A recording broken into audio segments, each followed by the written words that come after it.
نحمده ونصلي على رسوله الكريم. عزتمند مسلمانانو، یو مختصر وظیفه د ټولو قرضونو دپاره، څونه چې په چا قرضونه یې که نه درته شرطي کار دویم، ځکه چې زمونږ استاد محترم مولانا ناظم شاه صاحب په شرګل مدرسه کې مدرس دی، تاسو لیدلی هم شئ، تپوس ترې کولی هم شئ.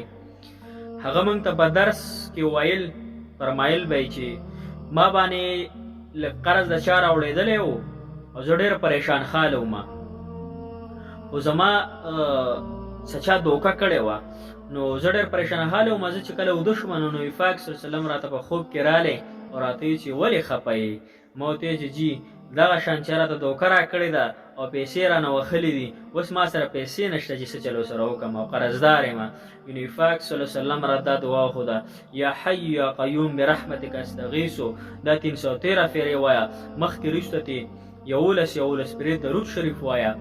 مولي صاحب فرمایي چې کله ما دا وظیفه شروع کړه نو یو کس رالی، ما پیژندوم نه مې چېرته لیدلی و، نه مې ورسره چېرته تعلق ساز شوی و، بس نه مې پیژندو. داسې یو کس رالی او پټې ما ته په لاس کې پیسې کېښودې، وی کله چې ما پیسې وکتې 50,000 روپۍ راته په لاس کې کېښودې.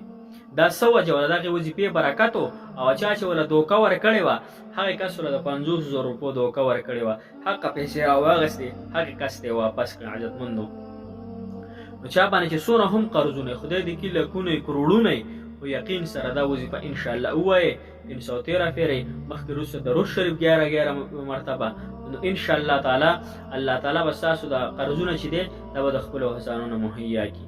صحیح ده؟ الله تعالی دې مو تاسو سره په عمل راکړي، عمل توفیق دې پرې راکړي. ځینې خلک خوبونه هم نه مني، خو موږ بیا منو، زموږ عقیده الحمدلله صحیح ده. الله تعالی د عمل کولو توفیق رانیسي.